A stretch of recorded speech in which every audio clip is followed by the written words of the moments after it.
Hello and welcome to my tutorial series on the Age of Simulation battle simulator for Warhammer Age of Sigmar. This video covers the results plots and how to understand them. The previous tutorial covers how to set the various input parameters in Age of Simulation and what they mean exactly. We'll be continuing off that tutorial with the same settings that it used. So we'll have an Argonaut company of fighting equipped players, and we will start the simulation and then look at the results once they are done. We'll start by covering the overview plot as shown here. This plot shows the average wounds remaining for each unit at the end and the middle of each battle round or turn. The middle of a round is defined to be when the starting unit finishes their battle shock phase, and the end of a round is defined to be when the second player finishes their battle shock phase. Error bars are given at each point to show the 85% confidence interval as mentioned in the bottom right corner of the plot. For clarity, plot lines can be toggled on and off using the checkboxes in the bottom here. So we can disable error bars as to clean it up a little bit.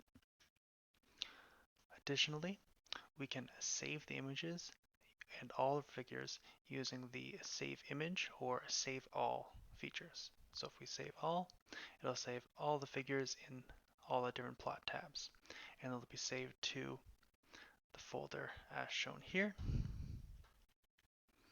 in the app data roaming folder for Age of Simulation under results images.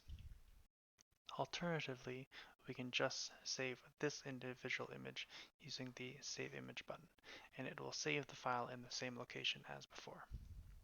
That is in the Age of Simulation folder under Roaming under App Data. For your user, so we'll see the result images. This is for the particular run, states the date and the time that it was run, and the two units that were in combat against each other. And the plots, all the plots are shown here. And in the same folder for reference is the War Scroll data. In general, the overview plot for each unit tends to have a flat line near the end, like so. This is because one of the units is wiped out on average at, say, like this point here. For example, if unit 1 is dead, then it is at 0 wounds and can't lose any more, so as a result, its average wounds will stay the same throughout the following rounds. And if unit 1 is dead, then it is not doing any damage to unit 2, so unit 2 does not lose any more wounds, and as a result, it will flatline. So this basically shows a percentage of the time that unit 1 dies and a percentage of the time unit 2 dies, such that it's flatline. Generally at this point, either one of the units is dead. So from this we can surmise that the middle of round 3 or so, one of the units is wiped out. The next plots covered are the histograms plots. This is for unit 1 and unit 2. However, I'm just going to use unit 1 as an example since the two plots are fairly similar. Here we can see the distribution of the wounds remaining at the end of the 5th battle round as indicated in the bottom here for the Argonaut company. Now it's shown as a percentage of the runs, so from here we can see at the end of the 5th battle round it's over 55% that the Argonaut company will have 0 wounds remaining and therefore the unit will be wiped out. We can change the round using the radio buttons in the bottom to show the distributions of wounds remaining throughout the battle. So in the middle of turn 5, end of 4, and so on. We can save the plots at the bottom using the same save feature as before, and I'll save this image. For the histogram plots, it'll just save this image here, so it'll save the end of turn 5 if we hit save now. But if we hit save here, it'll save for the middle of turn 5. Note that this saving will overwrite the previous file, so to save differently, we need to either rename the file or copy it. Next up are the wounds remaining by phase plots for unit 1 and unit 2. Again, these are very similar, so I'll just be discussing the unit 1 phase plot.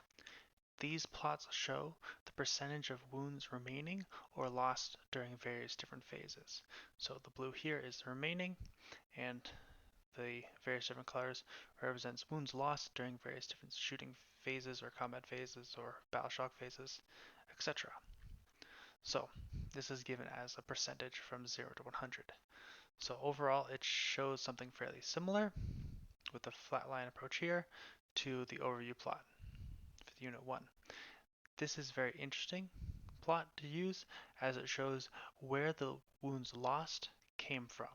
So for example, we can see that a decent portion are lost due to the shooting phase and the battle shock phase. However, a majority of loss during the combat phase for the Argonaut Company.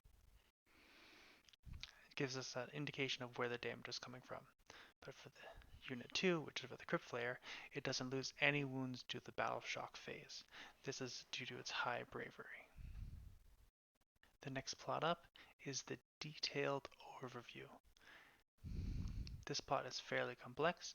It shows the overview data, just like before, the two main lines here showing the wounds remaining for the Crypt Flares as well as the Argonaut Company, but it also shows these vertical lines. Now these vertical lines are kind of basically the histograms rotated sideways showing the distribution of wounds remaining from 12 or 10, whatever their maximum is, to 0. Now, this kind of can be shown using the middle of turn 2 as an example. We can see that the Crypt Flares kind of have like fairly even distribution throughout this process with a minimum around 11 wounds remaining. So if we switch to Unit 2 for the Crypt Flares, and I believe it's the middle of turn 2, we can see it has a fairly similar shape sideways. So what this does is able to show the overview data as well as the histogram data combined. So in these plots here, it's a little hard to see in these lines. In the future, I'll probably develop something such that it shows this plot better, but making this sections a little bit more easy to see. So this kind of gives us a little more detailed overview of what's happening and how the wounds are changing throughout the battle rounds. If you have any questions, please see the Age of Simulation website for frequently asked questions, tutorials, and more, or leave a comment. This simulation was performed using fully programmed units. You can also create custom units for your simulations. Doing so is covered in the next tutorial video. See the links in the description for all the Age of Simulation tutorials in this tutorial series. I hope this video has been helpful